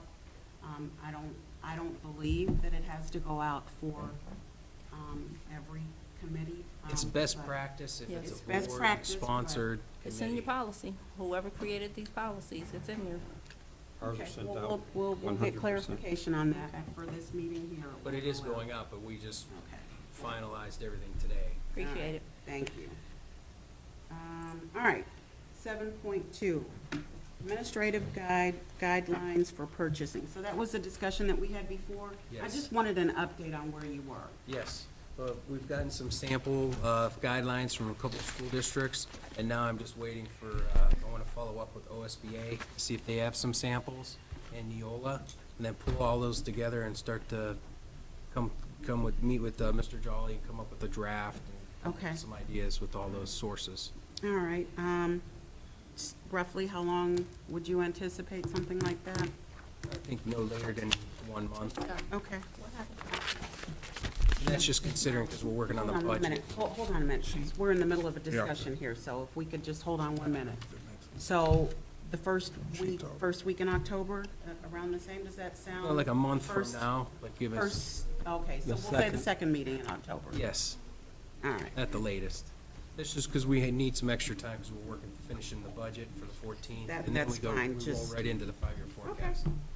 Not a problem. Just so you know, I'm going to keep this under unfinished business, just so we can kind of keep our eye on it, okay? We will get it complete. All right, thank you. Was there something, you guys are good? Okay. 8.1 is board protocol. So I'll just kind of set the stage for this. This is something that Member Mitchell did some research on, and she would, I'll let you go ahead and take the floor on this one. Thank you, Madam President. As a result of the August 25th board meeting, I wanted to take a deeper dive into the perspectives of the Ohio School Board Association, as well as other state board school associations on good boardmanship, exploring how the Board of Education, treasurer, and superintendent roles work collectively and individually following board operating protocols. Researching other state school board association websites, I located a sample board operating protocol document. It covered a number of the topics we continuously discuss during our meetings. The first one is don't bring surprises. Unplanned topics should be the exception, not the rule during board meetings. As a board, we need to agree to ask the board president or the superintendent to place an item on the agenda with some context instead of bringing it up unexpectedly during board meetings. Board members should ask for questions. Board members, if you have questions, be sure to review pages 13, 29, 33, and 34 of our OSBA boardmanship book. Open communication between members and our administrators is critical to our success. The next item that was of interest is as we work to speak to items on the agenda, we have to remember we're not here to play to the audience, nor give a sense of one-upping or placing our superintendent or our treasurer in situations where they're not informed of concerns and therefore unable to come to our meetings prepared to discuss or show a path of resolution. We shouldn't expect Mr. Jolly nor Dr. Rock to respond to impromptu complaints on the spot. Instead, following a chain of command, we can inform them of any adverse news or concerns we've learned, allowing them to expeditiously rectify the situation in the moment versus waiting to voice concerns and complaints at board meetings. As we work toward following our chain of command, the board should be the last, not the first stop, for any information coming to any of its members. We're all eager to assist our constituents. However, information being shared with any board member should be immediately redirected to the appropriate district administrator for action and/or resolution. We need to be an effective and well-functioning board, adhering to established and agreed-upon meeting protocols. While we will not always agree, we can at least agree to disagree and do so in an orderly manner during our board meetings. There is a way to handle difficult conversations, being mindful to maintain an open mind and listen to one another as we speak. At the end of the day, we must always remember why we're here. The scholars of our district come first. It is our job as elected officials to represent the needs and interests of our district scholars.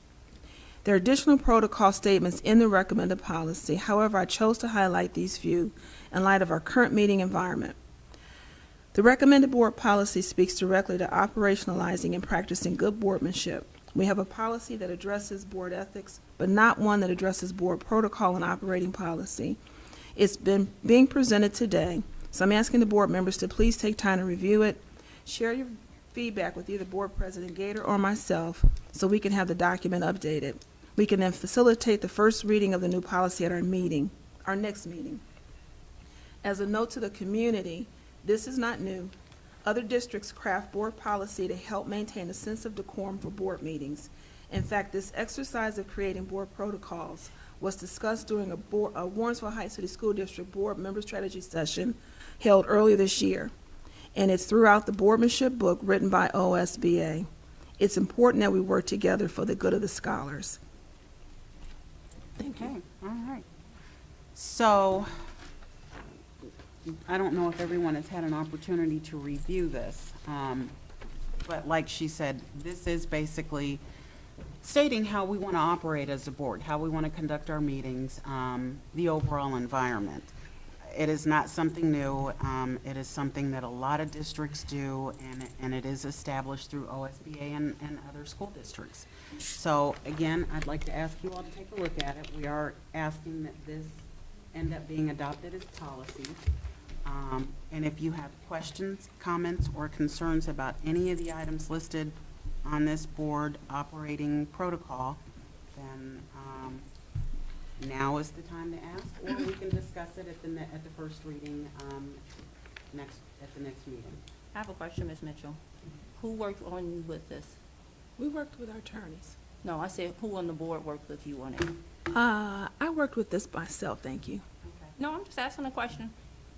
So did you use the Neola board staff, or are we using the district's board attorney? Initially, we used our district board, and initially, the research that I did, I pulled it from this, and as I shared in my statement, from the website. The other state school board associations are open to the public. So based on what's been happening in our meetings, and we've discussed this back in the spring when this board met with finding leaders to establish how we would operate as a board, we never finished that body of work. So following last week's meeting, I determined that we needed to do something to stop some of what's going on at these meetings. I talked to board president. She said, go for it. I had begun to do the research. I went back to our boardmanship book that each of us got as new members in January and took it from there. Oh, okay.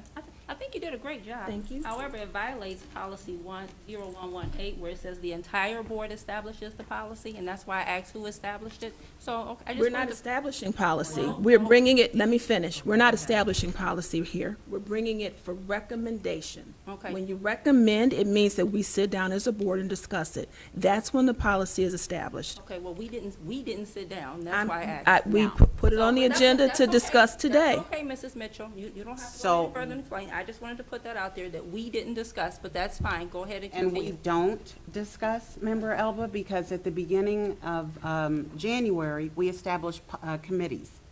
Policy committee was myself and you, but because of the censure, you were taken off of the policy committee. So as a result, when we have policy committee meetings, the whole board is not included. It's just those committee members. So who's bringing this from the policy committee to the board? She's bringing it to the board, so we all Are have you on the the policy committee opportunity. also? I don't think I have to be on the doesn't have to policy. be on. I'm a member of the board, Well, I'm and just, I'm asking this board to recommend a new policy. So do you have questions, do you have concerns? with Is that funny to you? yes, this is funny. And no, I've already made my statement. I've Okay. already Okay. made my statement, but yes, this is funny. That's fine. Okay. Violations, but okay. Go ahead. Madam Chair, I'd like, Move on. Madam Chair, I'd just like to speak. Violation. I'd like to speak on this. This is a good job by Board Member Mitchell. I think every board needs to have some type of guidance of how you conduct business. You took your time, it's spelled out correctly. We do need to review this because as a professional operation of a school board and to help these scholars, we need to act as human beings and act as professionals to help these scholars. And I'm on this board to do everything I can for the love of this community, so good job, kudos to you. Thank you. And just so that the board knows, there are a number, when I was looking online, there's a number of school boards that have very similar operating policies. Because, we're not an island unto ourselves. Other boards have challenges during board meetings, and you just have to have a protocol to follow. Okay, thank you. thank Member you. Mitchell, I thought you did a really good job with this, and I think it speaks to where we want to be. Would you like to say something, Member Miller? Yeah, I'm gonna say, so do I. I think you did an excellent job. In order to get the job done, we have to find a way to communicate and to respect each other. It's sad to me that we have to bring a policy regarding protocol, because I believe that we all are intelligent enough to know how to follow protocol. And with this, it's saying that we are not there yet. So hopefully with this policy, that we can really establish some rules for ourselves and go by those rules and respect them, whether we agree or disagree. Just respect each other. All right, so again, this is coming before the entire board as a policy that we would like to adopt. So please review it. We will do a first reading at the next meeting, and then we'll do a second reading the first meeting in October and adopt it then. Or take a vote to adopt it. So, thank you again. Really good job. We appreciate this. Thank you. All right, 8.2, Member Elba mentioned a while back that she wanted to have a discussion about audits. So I want to set the stage with this one. We don't, you know what, just go ahead. We don't know what your concerns are with audits, but go right ahead.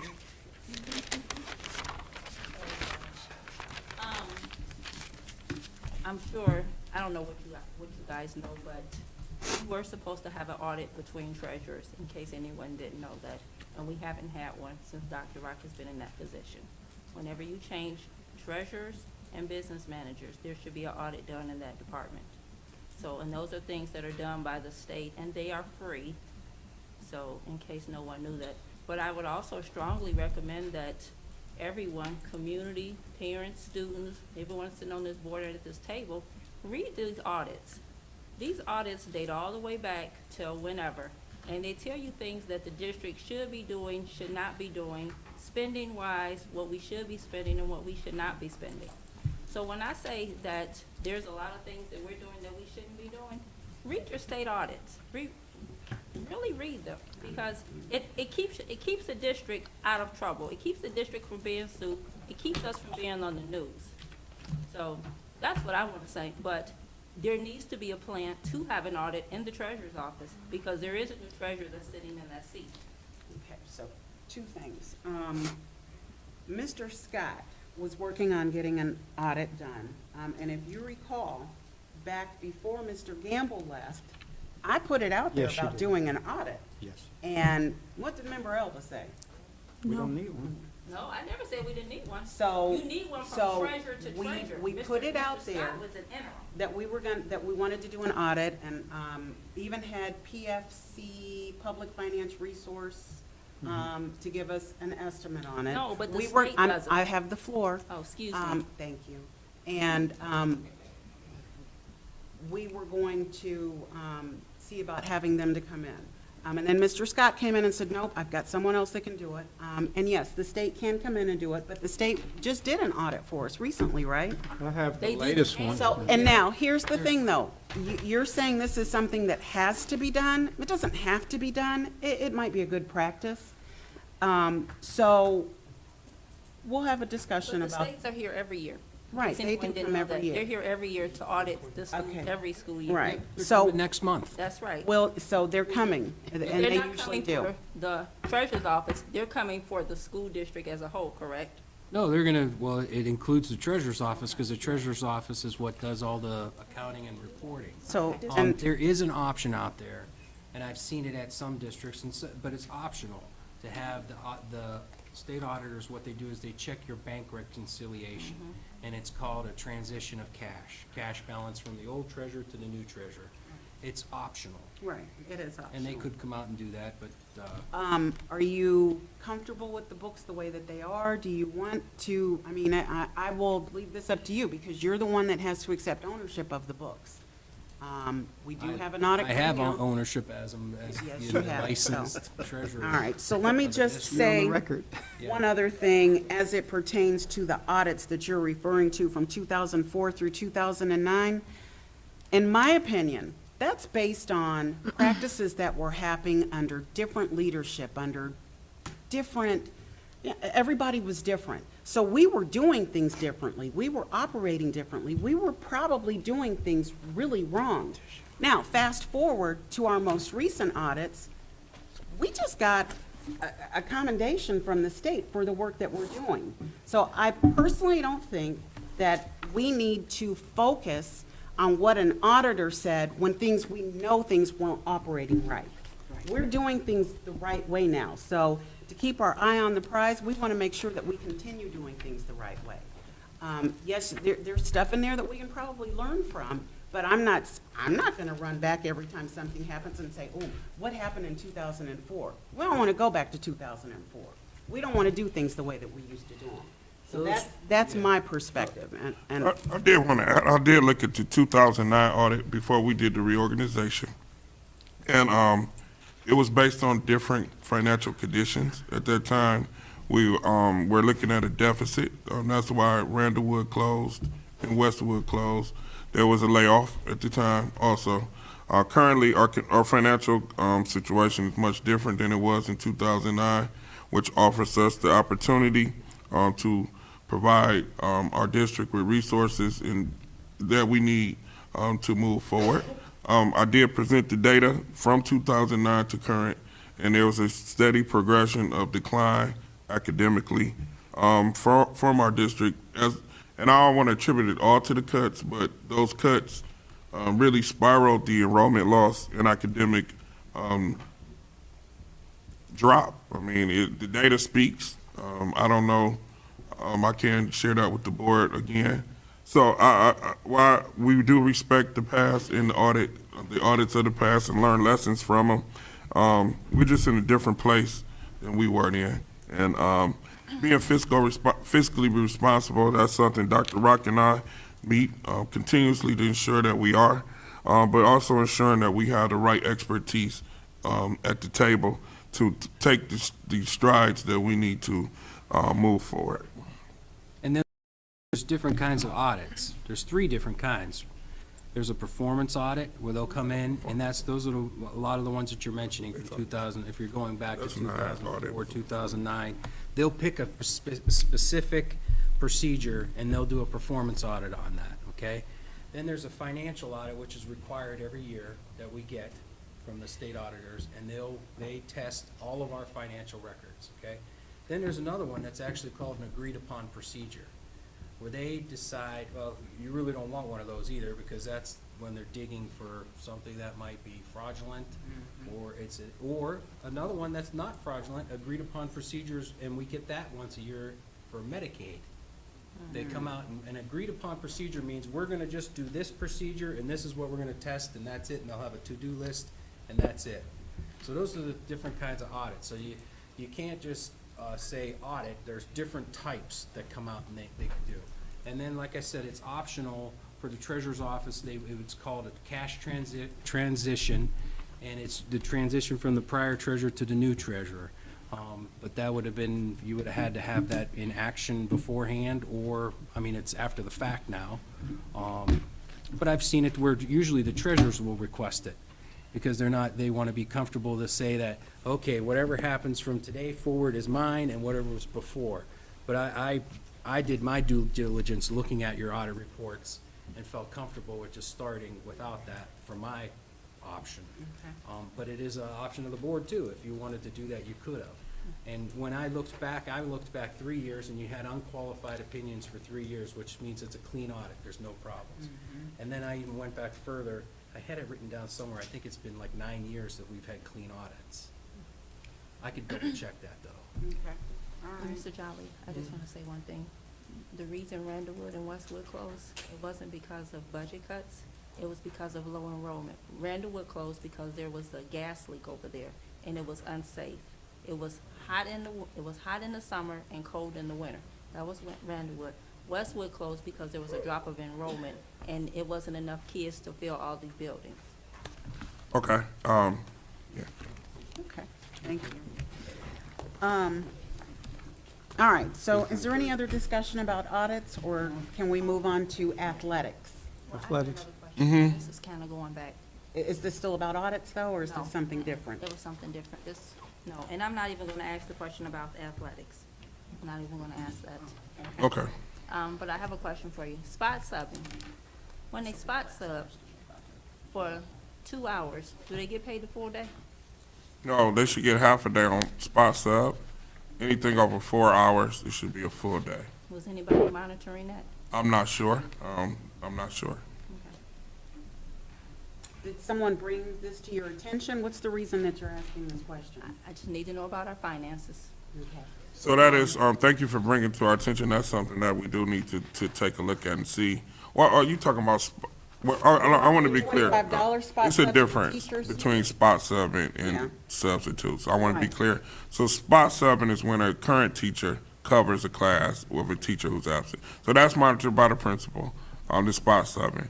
The substitute also is monitored by the principal. So I will come back to the board with the procedures are for that and how it's being monitored, because I'm not clear on exactly how each building does it.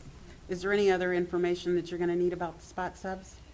I want to know the financial piece of it. From my understanding, it was just a large amount of money spent on spot subbing. So I want to know about the spot. Yeah, that was coverages. I do know at the high school last year was a large amount of coverages. There was a lot of absences, a tremendous amount of absences last year at the high school.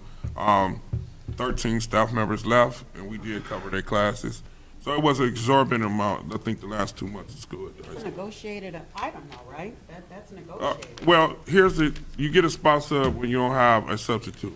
So, an example, if we don't have a teacher, say Miss GT not here, we don't have a teacher, Miss Barnes would take a class, Mr. Jolly would take a class, Miss Rudolph would take a class of her schedule, $25 per class, a period. Is that correct? Your salary.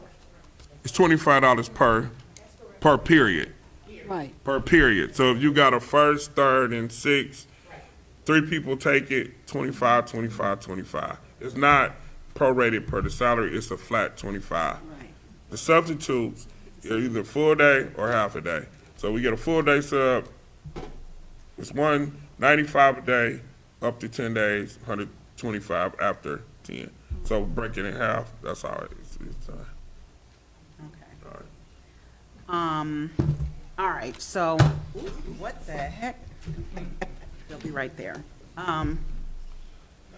That's it, spot subs, that was kind of off the cuff, so, you can get back to that. Fine. I just, Good. All right, discussion, thank you, of staff and student recognition. I'm gonna start that. Go right ahead. got a question. Wait a minute, hold on. We're gonna move on to the agenda item. That's fine. It was on the Okay. agenda item. I don't see it on this agenda. I saw it on another agenda. What's that? Created position. I would address that. That position was pulled off the agenda. There's more research that needs to be done on it. Was that ever discussed with the union before? From my knowledge, no. Oh, It's taken off. We're moving on to item 8.4. it's on my agenda. I didn't know Okay. it was taken. Okay, it was taken off. 8.4, No, discussion. I just wanted, You did say that. I said, no, it was taken off. No, it's fine. It was taken off the agenda. There's more research, Tracy said she that didn't needs to have be one. done. So we will bring it to the board when it's ready. Don't we all get the agendas in here? You have, which agenda are you looking at? The one that they gave to us? I'm the one that was live. Okay, all right. But We're gonna move right along because not it's on this getting agenda. late, and I'd like our meeting to be done. So 8.4 is discussion of staff and student recognition. yes, I just wanted to just have a discussion on how we will recognize staff and student recognition. We are looking at, with student recognition, is reinstituting the Spur Corps. That was a program that was done 25, 30 years ago, which it recognized students at each school for academic performance. So we're in the process of getting the information we need so that would be a way that we recognize students at all schools. We're still deciding how we're going to do the board meeting recognition of staff. We'll meet with OPSI tomorrow to talk about some different things. And we'll be meeting with WEA to try to talk about how we can recognize staff. We don't want it to be a show. We want it to be genuine. We want it to be something that's meaningful to people. So we're going to go back to the drawing board, talk to them, see how we could come up with a process to do it in a way that's dignified. for all. But the Spur Courts, we'll be coming back with more information about that. All the alumni here are familiar with Spur Corps, which really inspired students when we were in school to do well. So it's not the honor roll or merit roll. It's a different way that students are recognized. So it's not strictly on grades, but grades is part of it. So we'll be bringing that proposal to you soon. All right, and I'm going to apologize to you, Mr. Jolly. Go ahead and address whatever it was about the position. Yeah, I did. I just wanted to address the board because I did have some concerns about the position. Because the position, I did get information that people knew about the position before it was posted. That's a concern. I just wanted to share with the board. I received a call on Tuesday asking me about a position that wasn't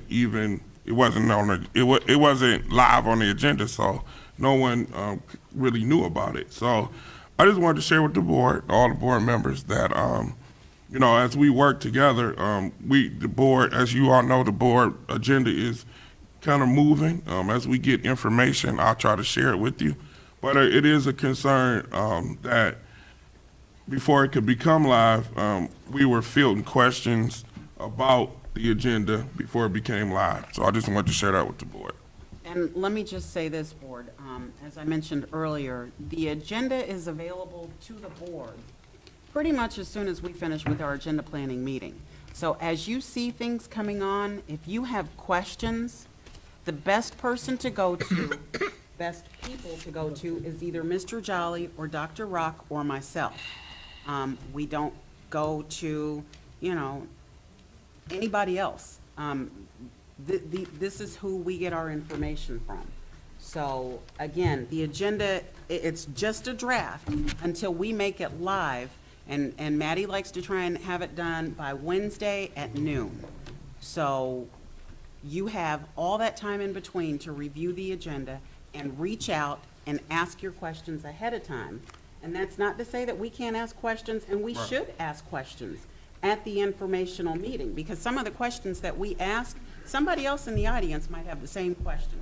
So I encourage you to ask questions, but as you hear things, rumors, whatever, get it clarified so that the information that we're putting out there is the right information, not rumors.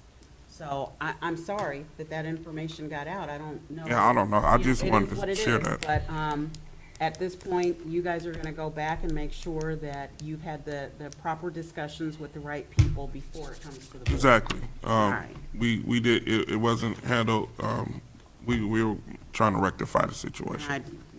Yeah, okay. All right, so I know this was a long meeting, and I'll be real honest, this is the way an informational meeting in most cases should be. These meetings should be long, and the next meeting, 2 weeks from now, we should breeze right through it because we've asked all the questions we need to ask. So at this time, let's see here, do we have any correspondence, Dr. Rott? No, ma'am. No correspondence, all right. Upcoming board meetings, so we do have as we mentioned earlier, a committee meeting, budget and finance meeting on September 14th. You will be doing a notice. Yes. Just unofficially, would board members prefer to just send out a notice for all committee meetings? Are we good with that? I'm fine with that. It's not mandatory, it is best practice. So let's just agree that from here on out, if you have a policy meeting, Building and grounds, we always sent it out, maybe I didn't get it to you. Yeah, it has to go through Alicia, though.